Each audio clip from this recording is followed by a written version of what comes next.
right? This is part 2 on the Osirian, the crazy mysterious site in ancient Egypt that is not open to the public, and nobody knows really when it was built or by who. If you haven't seen part 1, I suggest go back and looking at that, because there's lots of cool stuff about the water, how deep the 5-story complex goes. But this is more about why it is contested how old this thing is, and potentially could be really old, because we don't know. Anyway, let's recap. So this is the Osirian site complex as taken from current ground level. So this is if you're standing at the back of the Temple of Osiris, which is a Middle Kingdom temple complex, beautiful temple, the current ground level looking down into the Osirian. This is the top of a 5-story, 15-meter complex full of water that they cannot pump out because it is being constantly filled up by an ancient aquifer. So this is the Temple of Osiris, which is the Middle Kingdom temple. It is beautiful. Look at this. It is at current ground level. The pillars are made of beautiful, small little chunks of limestone, I believe. And the entire complex is carved with the most colourful, ornate Egyptian. This is a stunning temple. It is nothing like the temple out the back underground. Nothing architecturally links these two temples together. So it is difficult to see how they could have been made by the same people. What's also interesting is the shape of the Temple of Osiris is nothing like any other temple site in Egypt. All the other temples tend to be in a straight line or like a kind of rectangle shape. The Temple of Osiris is in an L shape. I'll show you from above. Wow. This is the Middle Kingdom temple as seen from above, and you can see that instead of continuing straight as following the form of all other ancient Egyptian temples, it suddenly veers and creates this L shape. And after the temple, not connected to the temple, there is distinctly not connected in any way the Osirian and the Temple of Seti, or Seti's temple. Also, you can see that they're not even aligned. So if you were going to design a 2-temple complex system, why not align them? Because you really could. It would just shuffle it a little bit. You can see that it is on the wonk. So it is contested which temple came first.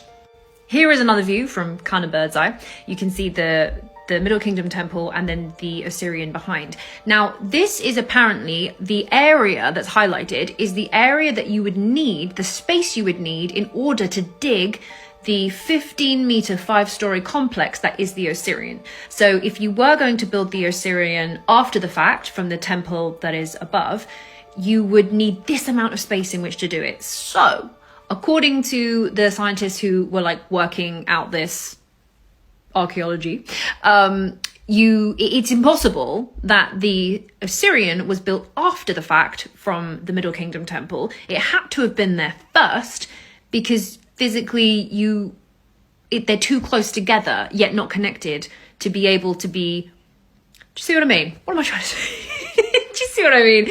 Basically, you need that much space to build the first one. So therefore, according to that, this has to be. That was a very long way of saying that. You get what I mean. So there is a theory that Seti, when he was building his Middle Kingdom temple, they were laying the foundations and setting it all up, and then they were digging down and they hit the top of the old Osirian temple, and then they had to rearrange the design of their temple and make it kind of fit in this shape. There are arguments saying that this shape is obscure for a purpose and that there's like esoteric meaning behind it, so it's up to you which you prefer. But it is possible that they had to redesign the one above ground because of the one below. Now, at the front end of the Osirian complex, you can go through a doorway and into a hall which has a granite vaulted ceiling, very similar to the ceilings that we find in Giza. So over here, we have an image from the second pyramid in the Giza plateau. And here we have the vaulted ceiling from the chamber of the Osirian. They both contain 30-degree triangle vaulted ceilings. Now, why this is weird is because according to the mainstream timeline, these pyramids were built thousands of years before the potential timeline of the Osirian. So at least we're looking at an old kingdom build for the Osirian, according to the look-alike architecture. However, of course, the pyramids are contested for being however old. So if the pyramids get pushed back a couple thousand years, therefore potentially so does the Assyrian. And just to really show you the difference of architectural style between the temple above ground and below, here we have huge megalithic, precision cut, 70-ton pillars, and there are a lot of them. No inscriptions, no hieroglyphs that are original to the Assyrian. It's not giving the same designer. You know what I mean? Again, this is me. I'm nearly 6 foot in those shoes. This is how huge this temple site is. Sorry, I'm so excited.